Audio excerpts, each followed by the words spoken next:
നേരത്തിലായിട്ട് ഒരു മനുഷ്യനെ കാണുന്നില്ലല്ലോ പഠിച്ചോനെ. ആളെ കിട്ടിപ്പോയി മതി. ഈ പുതുവത്സര ദിനത്തിൽ ഒരു വ്യത്യസ്തമാർന്ന ചാലഞ്ച് എന്നുള്ളതിന്റെ അപ്പുറത്തേക്ക് ഒരു ആഗ്രഹ സഫലീകരണം എന്തോ എന്നെ ഇഷ്ടമാണ് ആളുകൾക്ക്. വിജയെ കാണാൻ വേണ്ടി, അദ്ദേഹത്തിന്റെ ഏറ്റവും വലിയ ആരാധനാ കഥാപാത്രമായിട്ടുള്ള വിജയെ കാണുന്നതിന് വേണ്ടി ഏതാണ്ട് 700 കിലോമീറ്ററോളം നടന്നുകൊണ്ട് ചെന്നൈയിലേക്ക് തിരിക്കുകയാണ്. ഇന്ന് പുലർച്ചെയാണ് ഉണ്ണിക്കണ്ണൻ അദ്ദേഹത്തിന്റെ വീട്ടിൽ നിന്ന് നടന്നു തുടങ്ങിയത്. എപ്പോഴാണ് ഇറങ്ങിയത് ഉണ്ണിക്കണ്ണ? രാവിലെ 4 മണിക്ക് ഞാൻ കോഴിക്കോട്ടിലൊരു വർക്ക് കഴിഞ്ഞ് വന്നത്. 5:30 നടക്കാന്ന് പറഞ്ഞ സമയത്ത് തന്നെ ഞാൻ ഇറങ്ങി, ഉറങ്ങിയിട്ടില്ല. നീ ഒരു മഹാമണ്ടൻ തന്നെ. എനിക്ക് എന്ത് ചെയ്യണമെന്ന് അറിയില്ല. എനിക്ക് വിജയ് സാറിനെ ഒന്ന് കാണണം. കാശോ പണോ വൈറലാകാൻ വേണ്ടിയിട്ടില്ല, സ്ക്രീനിന്റെ പുറകെ നിൽക്കാൻ വേണ്ടി ഒരു ആഗ്രഹമാണ്. എടാ, നമ്മള് വിചാരിച്ച പോലെ സാർ അത്ര പൊട്ടനൊന്നും അല്ല. ആരും സഹായിക്കാനില്ല, പൈസ ഉള്ളവർക്ക് നടക്കില്ല, പിന്നെ എന്നെ പോലുള്ള സാധാരണക്കാരനെ എങ്ങനെ നടക്കാനെത്താം? എന്നെ കുറിച്ച് ഓർത്ത് ആരും ഇവിടെ നാണം കിടണ്ട.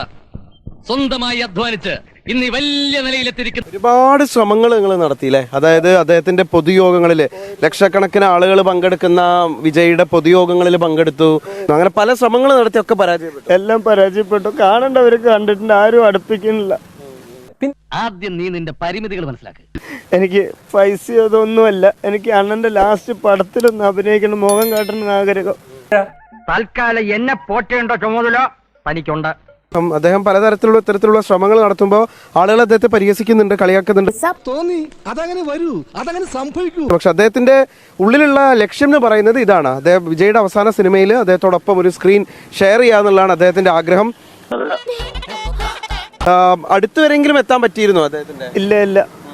അപ്പോഴേക്കൊക്കെ അവര് സമ്മതിക്കണില്ല, കൂടെയുള്ളവർ. ഇതൊന്നും വിജയ് സാർ അറിയണില്ല. എത്ര ദിവസം കൊണ്ട് എത്താൻ പറ്റും എന്നുള്ള പ്ലാൻ ഒന്നും? അതൊന്നുമില്ല. വിജയണ്ണൻ എന്ന് നിർത്താൻ പറയണോ അന്ന് വരെ ഞാൻ ഇത് കാണാൻ പറയണവരെ ഞാൻ നടക്കും. കൊച്ചനെ വലിയ മിടുക്കനാന്ന് നോക്കല്ലേ, സ്വന്തം ഭാവി കൂടെ നോക്ക. അതിൽ ഒരു മാറ്റമില്ല. പിന്നെ എനിക്കൊരു 5-6 പടം വന്നിട്ടുണ്ട്. വല്ല കാര്യമുണ്ടോ? എന്തിനാണ് ഇങ്ങനെ ഇല്ലാന്ന് നടക്കുന്നത്? ഞാൻ പോട്ടെ, പോകാൻ വരട്ടെ. ഇഷ്ടപ്പെട്ടെങ്കിൽ ലൈക്ക് ചെയ്യണം, കമന്റ് ചെയ്യണം.